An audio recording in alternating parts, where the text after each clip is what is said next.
Hey everybody, it's your Sam and I'm here with another video. I am going to apologize right here off the bat about my voice. Pollen has started, the pollinating, whatever you want to call it. The yellow stuff that comes down off of the trees and the plants and whatever is blooming at the time and covering everything and stuffing itself up my nose. So yeah, I apologize for my voice. I also apologize for the dogs snoring in the background because both of them are asleep.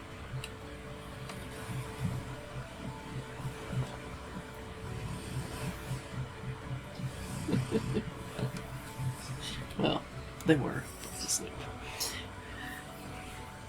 Anyway, welcome to another edition of What Anime Taught Me, or hashtag What Anime Taught Me about romance. Yeah, we're doing romance today because, as y'all know, if you've read anything of mine, romance has a very large influence on my fantasies. And you can even call them romantasies if you want to, because every one of my fantasies has a romantic element in it, if not, steamy or spicy scenes. So, without further ado, I'm going to talk about some of the anime that I have watched and what I have learned from it, or some of the things that I have learned from anime in order to write romance. There are a lot of romance animes, and I mean, they are on all ends of the spectrum.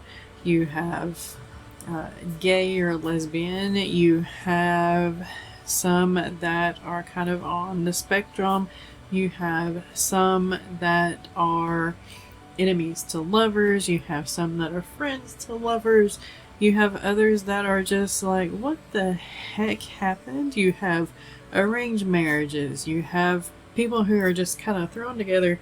It's almost like a one bed trope kind of thing.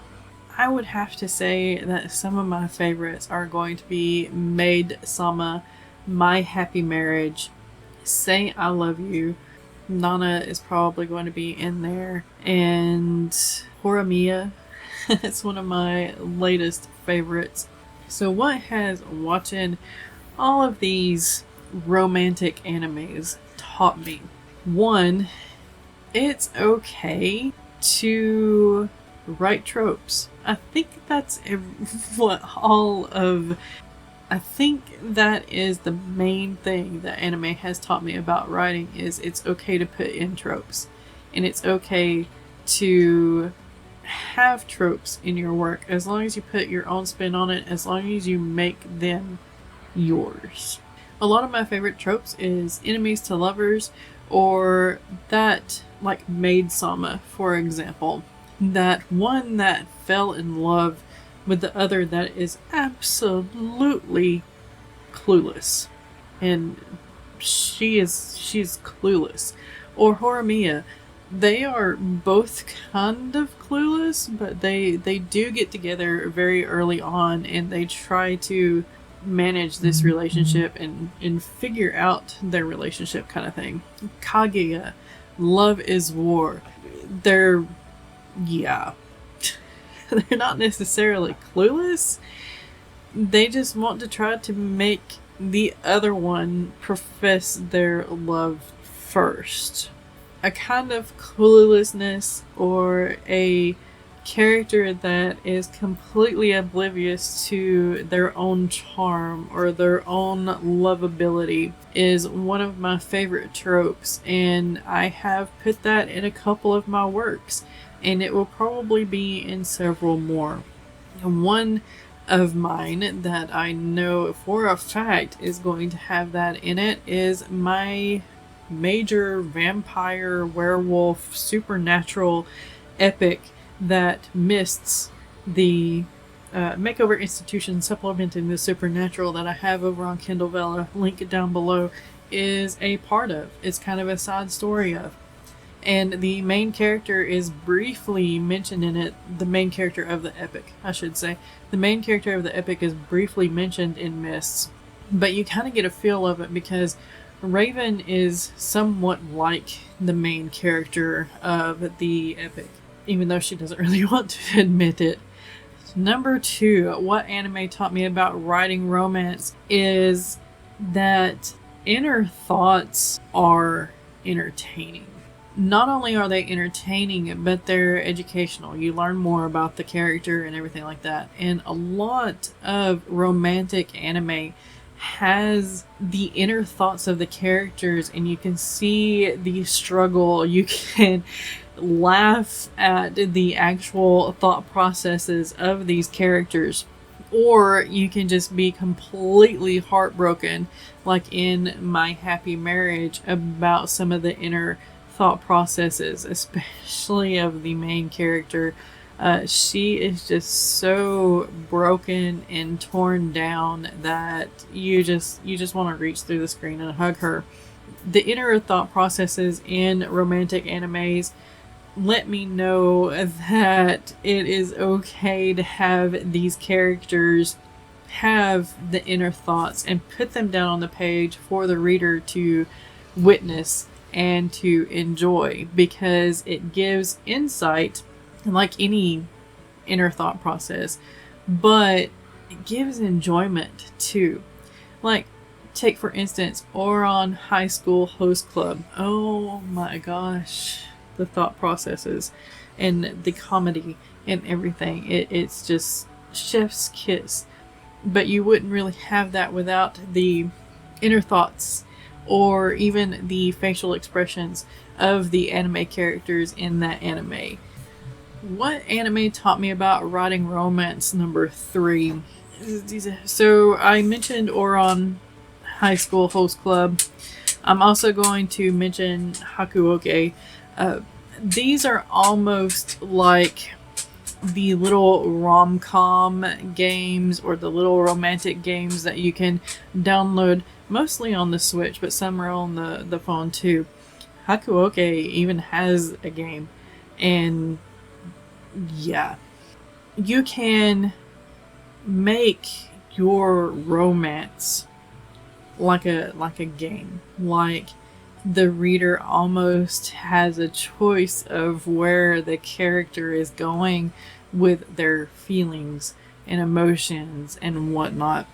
Yeah, these are usually done in the trifecta.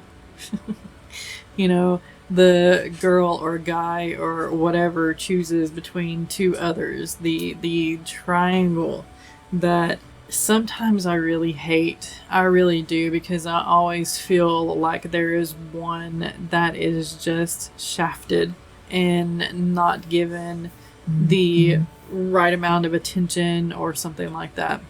Given like a harem thing, yeah, it makes it fun, it's interesting, and you can build that into your romance if you want to, if that's one of the tropes that you like. Number 4, what anime taught me about writing romance is that the slices of life romances are just as watched as the adventure romances, the other trope type romances, the fantasy romances, the supernatural romances, the romantic comedies. The slices of life romances are just as lovable and endearing as the exciting ones, I guess you could say. When you're writing a romance, you do have to take the time. If you're writing like a romantic fantasy or a romantic adventure or something like that, you do have to take the time to add in those slices of life. I know I have talked about slice of life anime in most of the other What Anime Has Taught Me hashtag videos. Don't be afraid to give that kind of insight to your characters to help build them up. It's okay. That's what anime has taught me about writing slices of life in my books. What anime has taught me about writing romance? Number 5. Do the spectrum.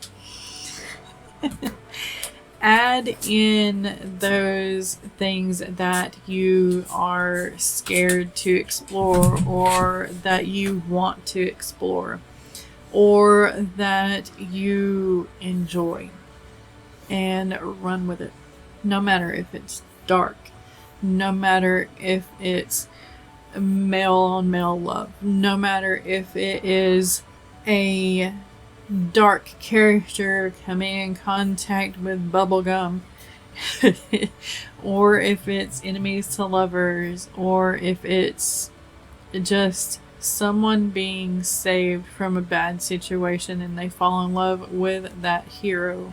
Don't be afraid to write what you enjoy in romance, because that feeling and that adoration for that trope, if it is a trope, or that way of love, if it brings you joy, it will come out in your writing, just like it comes out in the anime. Take My Happy Marriage, Toradora, Horimiya, Ouran High School Host Club, all of the romantic animes, Say I Love You. Those are done with a lot of feeling, otherwise they wouldn't be favorites to watch and to even rewatch. I don't know how many times I've rewatched stuff like Say I Love You or Fruits Basket, just because they're really good anime. And that love from the writer, that adoration of the story from the writer is apparent in that anime. So write what you enjoy. That's what anime taught me about writing romance. So yeah, I hope that you have enjoyed these What Anime Taught Me hashtag videos. This is the last one from me.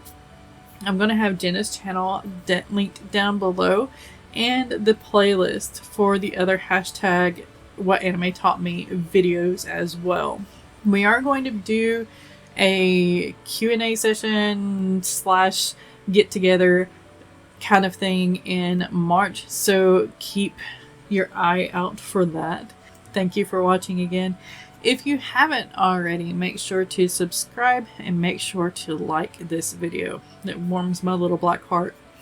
And here I am talking about romance. Be kind to one another out there. Be kind to yourself. Keep writing, keep being creative, and I will see you next time.